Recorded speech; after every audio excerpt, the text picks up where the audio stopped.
अब हम पढ़ेंगे कॉन्ट्रैक्ट ऑफ एजेंसी।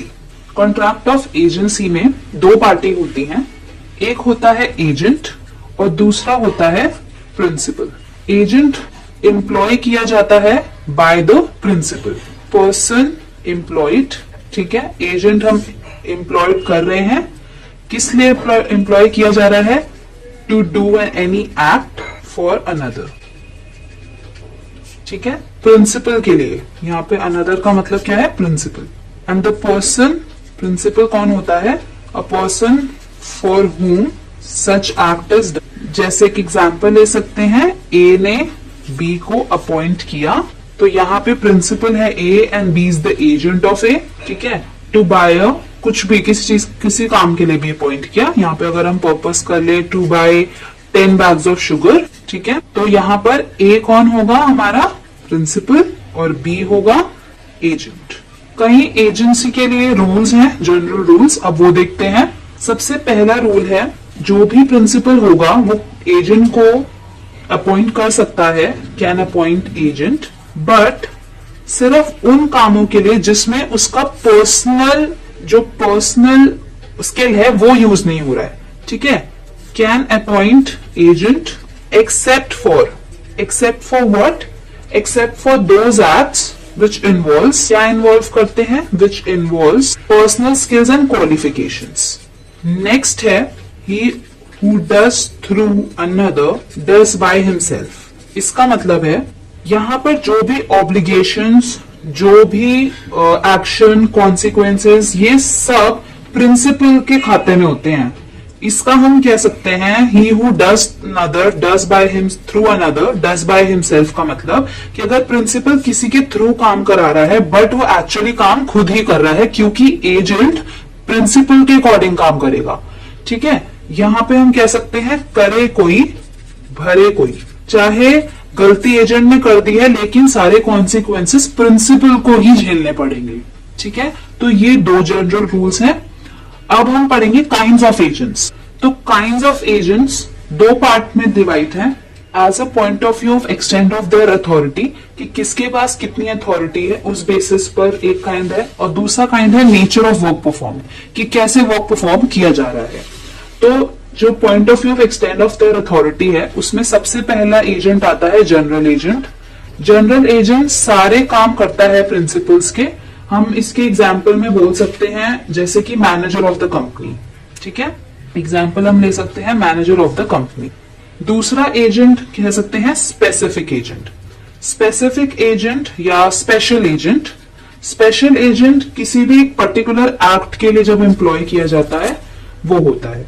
ठीक है, जैसे कि अगर हमने एजेंट एम्प्लॉय किया टू सेल अ कार, तो वो सिर्फ एक स्पेशल वर्क के लिए है कि कार ही वो सेल करेगा। थर्ड टाइप होता है इसका यूनिवर्सल एजेंट। यूनिवर्सल एजेंट में जिसकी अथॉरिटी एकदम अनलिमिटेड होती है, जैसे कि जो भी लॉफुल एक्ट होगा प्रिंसिपल का वो सारा एजेंट कर सकता है।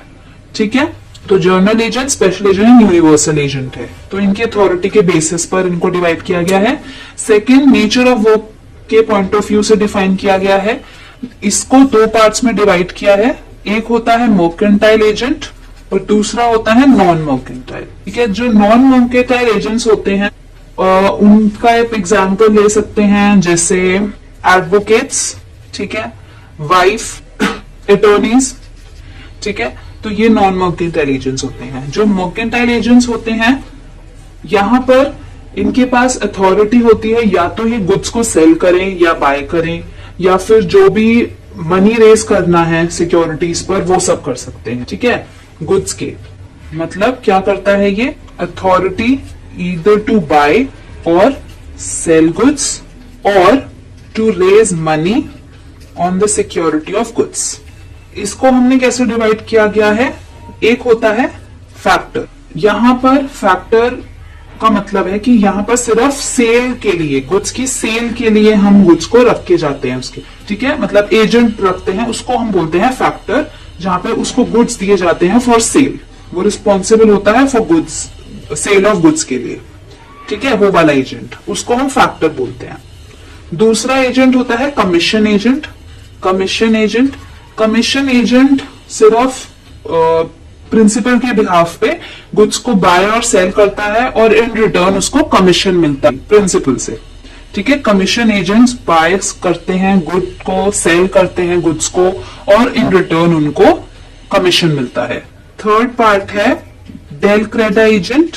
यहां पर डेल क्रेडा एजेंट बहुत इंपॉर्टेंट एजेंट्स होते हैं क्योंकि वो दो टाइप्स का एक्ट करते हैं। यहां पर ये एजेंट तो होते ही हैं, एज वेल एज श्योरिटी भी होते हैं। कैसे, एक एग्जांपल लेते हैं। यहां पर ए ने प्रिंसिपल है, उसने बी को अपना एजेंट अपॉइंट किया है, तो यहां पर बी उसका एजेंट तो है ही है। बाकी क्या होगा कि जब प्रिंसिपल बोलेगा कि आप मेरे गुड्स को बाय या सेल करो, तो बी ने गुड्स को सेल करा और उसने प्रिंसिपल को बोला कि अगर थर्ड पार्टी, यहाँ पे जो थर्ड पार्टी है, अगर वो गुड्स के पैसे नहीं देती है तो मैं आपको पैसे दूंगा। तो यहाँ पे वो एक एजेंट भी है और एक श्योरिटी भी। उसको इस चीज के लिए एक्स्ट्रा कमीशन भी दी जाती है। ये श्योरिटी देने के लिए, गारंटी जो आप दे रहे हो उसके लिए भी एक्स्ट्रा कमीशन दी जाती है। And the next kind of mercantile agent is broker, जिसको ब्रोकरेज दी जाती है, वो भी एक एजेंट होते हैं।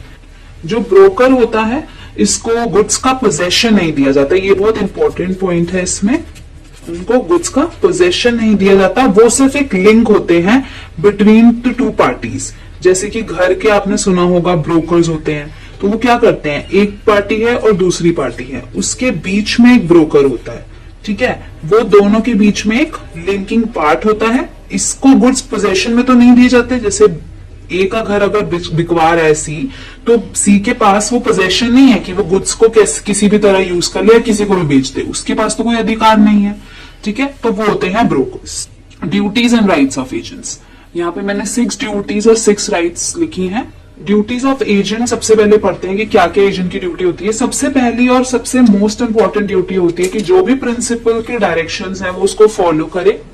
ठीक है, follows principles direction. Second of all कि जो भी ड्यूटी उसको दी जा रही है वो अपने रीजनेबल स्किल के साथ जो भी उसका वर्क है उसको कंप्लीट करे।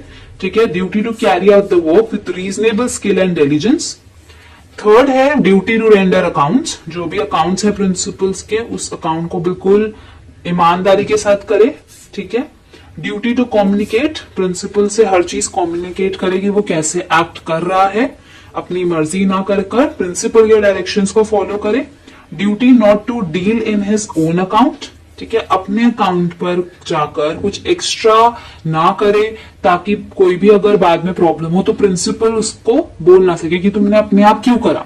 ठीक है, तो अपने अकाउंट पर डील ना करे क्योंकि वो प्रिंसिपल को एक्ट कर रहा है, उसके बिहाफ पे एक्ट कर रहा है, तो अपने अकाउंट पर आप कुछ नहीं कर सकते। Duty not to make any profit out of his agency except remuneration.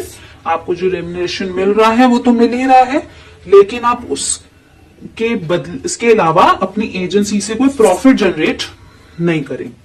Right of agent क्या है? राइट्स ऑफ एजेंट, सबसे पहला राइट है कि आपको रेम्यूनरेशन मिलनी चाहिए। ठीक है, जो भी आप जिसके हकदार हैं वो तो मिलना ही चाहिए। Second, right of retainer. Retainer का मतलब है कि समझ लीजिए कि वो अपनी रेम्यूनरेशन मांग रहा है।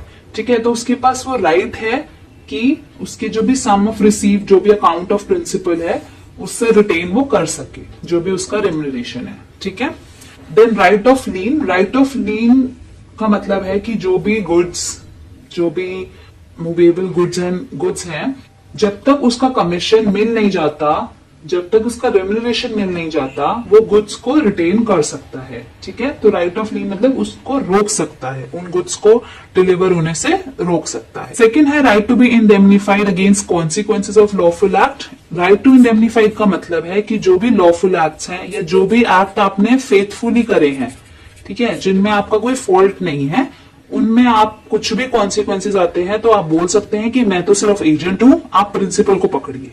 ठीक है, अपना बचाव कर सकता है, बचाव कर सकता है। ठीक है, राइट टू कंपनसेशन, कंपनसेशन के लिए राइट है उसका।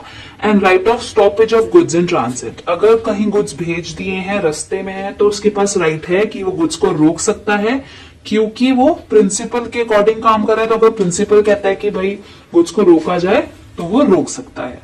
ठीक है, अब ये तो एजेंट्स की ड्यूटीज एंड राइट्स हैं। प्रिंसिपल्स की ड्यूटीज एंड राइट्स क्या हैं? जो भी ड्यूटीज एजेंट की हैं वही प्रिंसिपल के राइट्स हैं, ठीक है। और जो भी एजेंट के राइट्स हैं वो ड्यूटीज हैं प्रिंसिपल की, ठीक है।